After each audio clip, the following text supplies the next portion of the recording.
Sualınızga cevap bende çıkıdı muhakeme kılımız hürmetli kızım. Sen biraz ötkende Şangan meselesi Prezident Trump mında ifade bildirdi diyen idi. Bu ihtimal 11. 10. küldür ötküzülge söhbetke münasebetlik boz gerek. Çünkü Amerika oturusu söhbetke. Endilikte bu söhbeti yani çünkü yeni veliş aldı turptu. Biz başta görüp ettik yani ahırda görümüz.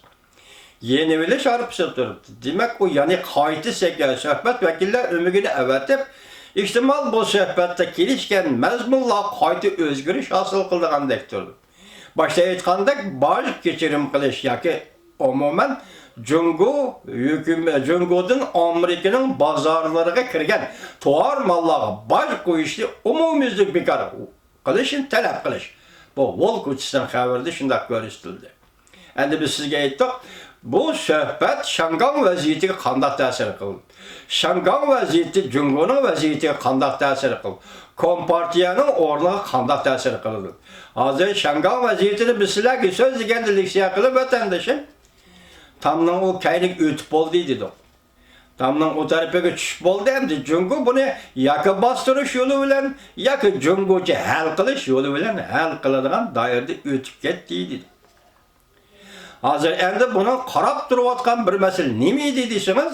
Qizim, Amerika Qo'shma Shtatlari mayli senatorlar o'tirib qo'ysin, Avam palata ta'sis qilsin, mushu qonun loyiha Şangan kishilik huquq ve demokratiya kanun loyihasi ma'qullansa, onun mazmuni qarab o'ltirib Şangan'da siyaset belgilash.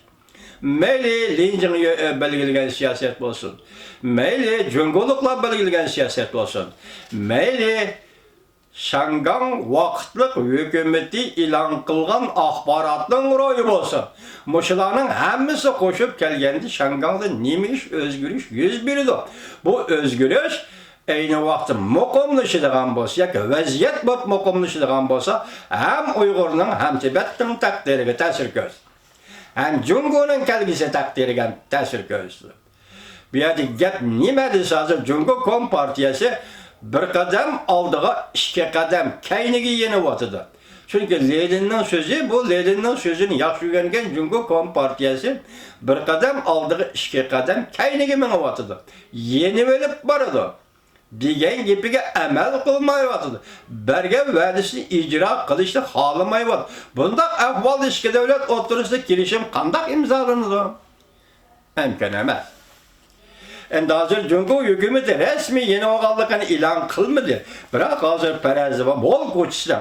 Wall Kuts'ı gizlisinden ilan kılgan haberden biz bunu rastlayımız. Endi siz manın qarab baxın. Nima? Mesela bugün Amerika Qo'shma Shtatlar Davlat Majlisining Avam palatasida o'tirib qo'yilgan Şangan'da kishilik huquq va demokratiya qonun loyihasining mazmuni umumiy emas, faqat birinchi qismini sizga topshirib qizim vatandoshlar qani anglanglar. Amerika Qo'shma Shtatlarining Davlat Majlisi Avam palatasi Şangan kişilik hukuk ve demokratiya kanun loyihasini haftanın ikinci günü yani bugün ma'qullaydiganligi mo'ljallanmoqda. Kanun loyiha nusxasi qanday alaydilik ega mavzu. Bu loyihaning birinchi qismini ko'rib o'taylik. Bu 2019 yılının 10. ayının 15. günü Amerika Ovozining Xitoy til programmasi e'lon qilindi. Bu kanun loyihaning birinchi qismini ko'rib o'taylik. Birinchi Şangan'ın özü başqarışı to'g'risida tayyorlanadigan yillik doklad. Mesela Amerika hükümetleri ve yana başka siyaset organları tayyorlaydigan doklad. Her yili Şangan to'g'risida tayyorlaydigan dokladga qo'yiladigan talab texmi aniq bo'ldi. Qonun loyihaning aslidagi nusxasida Şangan'ın özü başqarışı to'g'risida tayyorlanadigan yillik doklad qo'yiladigan talab tomtaqla özü yeterlik başqurish deyilgan. Avvalgi qonun nusxasida, qonun loyihaning qonun nusxasida Şangan özü başqurish deydigan shunda tomtaqliga bir jumla yakun bilan oxirlashgan. Endi bugun muhokama qiladigan yangi nusxasi bunda qizim diqqat qiling. Şangan'ın özü başqurishi to'g'risida tayyorlanadigan yillik dokladga qo'yiladigan talab. Bu dokladni Amerika hükümet taraf tayyorlaydi, Amerika Davlat Majlisiga yo'llaydigan Doklad. Şuna bu dokladga bugün devlet meclisi koyuvatkan talep. Yenisi. Mundaq özgerdi. Şangaldı memuriyet. Hükümet.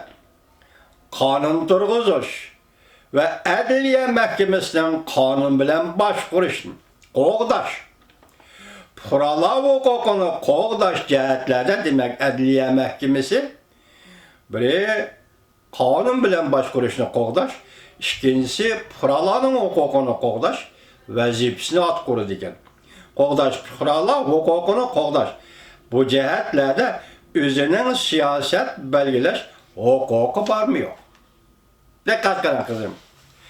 Biz müşahede sekrep ötüp üzümüzden beşimizi kegizip buyulgan kalpak Şinjan Uygur Abdunum rayını müstemliki Uyguristan'a bir dezer taşlaydı.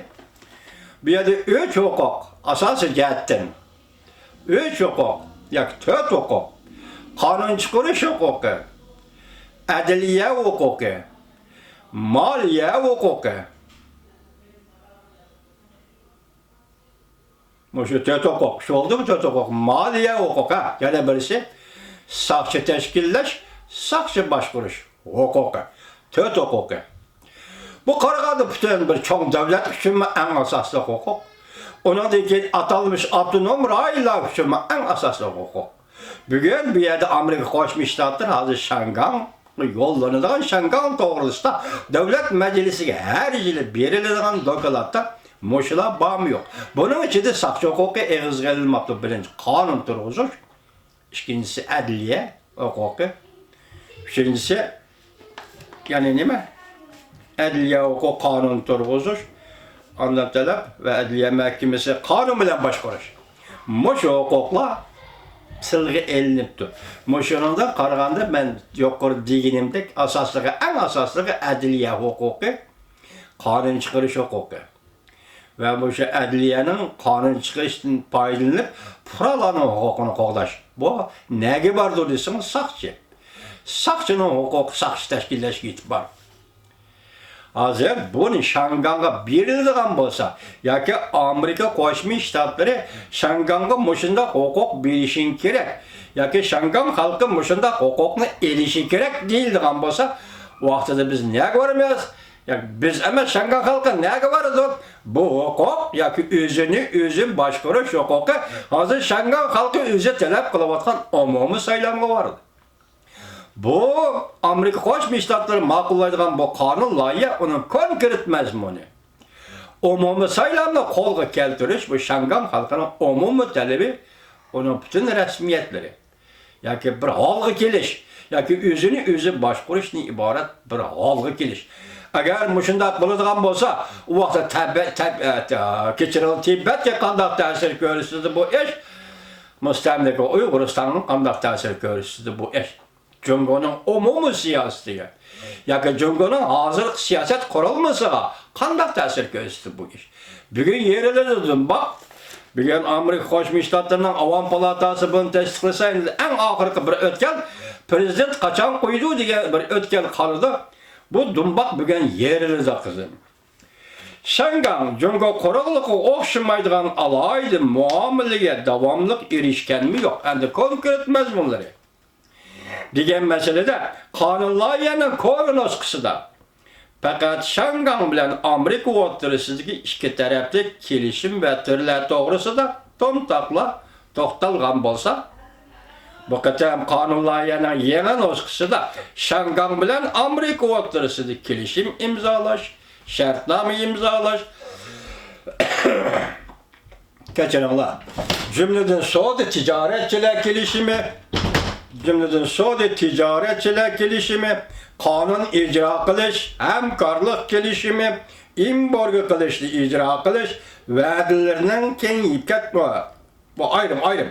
Embargo qilishni ijro qilish, va'dalarning kengayib ketmasligi, eksportni boshqarish kelishimiga chetishlik, tamoyilni bejib, pirovod almashtirish shartnomasi va kelishimlarga chetishlik. Meseleler nayeti ene oturga koyuldu. Demek bu mesele hazır. Dikkat kılsınız vatandaşım. Nime davadır? Yukarı konkretlikten endi bu konkretlik başka konkretlik bu. Başka bir konkretlik bunu bir sakla.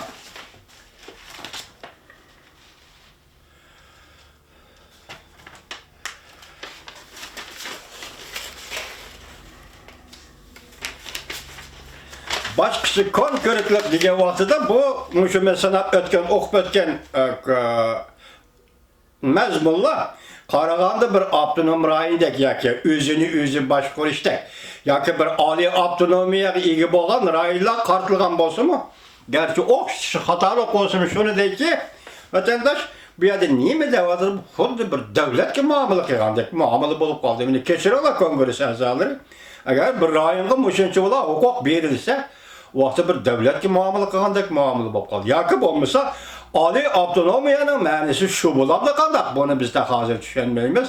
Keyin tushunishimiz kerak. Agar bugun Amerika Qo'shma Shtatlari Avom palatasi buni ma'qullasa, o'g'in Shanganni tatbiqlasa yoki Shangan xalqi mushu qonun bo'yicha o'zining yo'lini o'zi topsa, o'zining rolini o'zi joriy qildisa, masalan namoyish shakli, Jungo hukumatiga besim ishiltish shakli bilan shu ishni qila olsa, Shanganning taqdirida o'zgarish bo'ladi. Biz boshda aytgandek, ham Tibetga ham Uyg'urga ta'sir ko'ramiz. Ham Jungoning siyosat kelgusiga ta'sir ko'ramiz. Endi hozir qisqa xabarlar bilan buni to'liqlab boqaylik. Mush 4 kun ichida bo'layotgan o'zgarishga qaraysiz vatandosh. Nima deydi? Birinchi xabar, Xi Jinping 10 ayning 14-kuni